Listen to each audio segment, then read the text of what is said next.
Kebaya bukan sepotong baju, tapi sebuah pembaharuan hidup. Melalui kebaya, saya mengenal apa itu pengorbanan.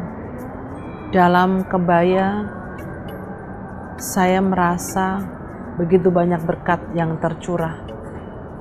Dan melalui kebaya, hidup saya diubahkan.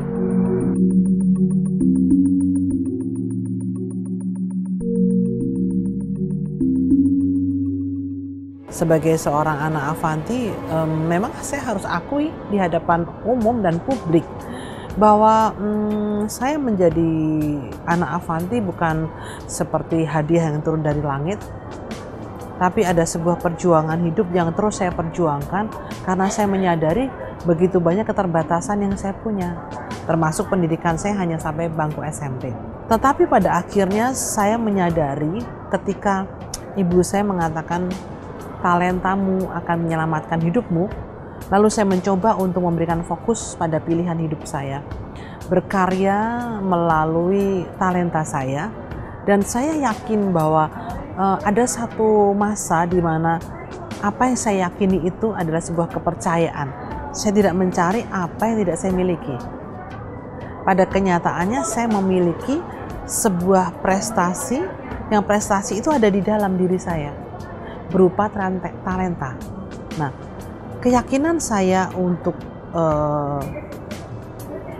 percaya bahwa talenta ini akan membuat saya maju, apakah itu semata-mata karena saya pandai, atau itu semata-mata karena saya bermimpi di siang bolong, ya.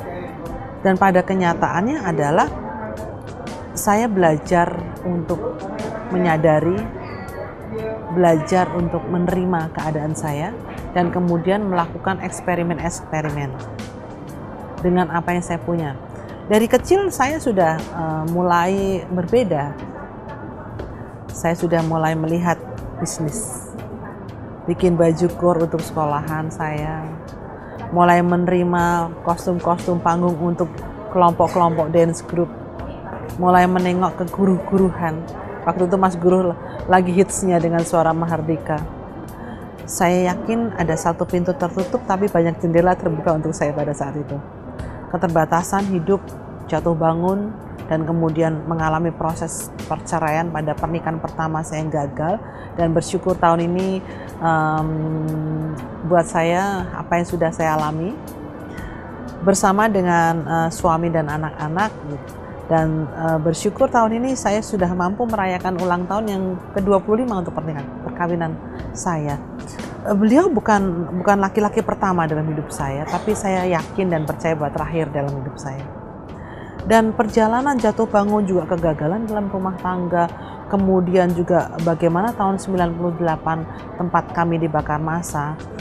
96 itu ibu saya terkena kanker, dan 96 itu adalah titik balik saya untuk merajut hubungan istimewa dengan Tuhan. Saya hidup dalam lintas agama karena nenek kakek saya Hindu Buddha, bapak saya almarhum seorang Chinese Muslim. Jadi kita harus berani untuk mengawali dan kemudian mengakhiri dengan segala penuh cinta dan kasih sayang. Dan itu akan menjadi benih yang baik, yang kelak bisa menghasilkan tanaman yang bermutu seperti cinta. Cinta itu tidak mengenal musim, berbuah setiap waktu, dan buah cinta bisa dipetik oleh siapa saja. Dan saya ingin hidup dalam cinta. Awal 89, 25 tahun yang lalu, saya membuat kostum panggung yang disewa-sewa, yang harga murah, yang mungkin waktu itu cuma 1.000-2.000 perak mungkin ya. Dan kemudian saya berani untuk membuat baju gaun malam, kemudian gaun pengantin. Dengan basic sampai hari ini tidak bisa membuat pola, tidak bisa bikin sketch, tidak bisa potong, dan tidak bisa jahit. Itu buat saya miracle. Mereka menjiplak, bahkan menjadi plagiat. Tapi kerelaan saya ini, saya ingin bagikan supaya mereka kelak juga dari hasil yang mereka punya itu juga mereka bagikan seperti yang saya bagikan. Gitu. Bukan mereka nikmati sendiri. Buat saya, anak Avanti adalah sebuah pohon kehidupan. Saya menanam sebenarnya dari benih yang salah. Tetapi kemudian saya mencoba untuk menaburkan kembali di lahan yang baik. Saya berharap akhirnya bisa menjadi tempat berteduh bagi banyak orang. Itulah kehidupan yang saya maknai sebagai anak Avanti yang tidak hanya bercerita tentang indahnya kehidupan, tetapi juga tentang pelangi yang senantiasa selalu hadir setelah badai.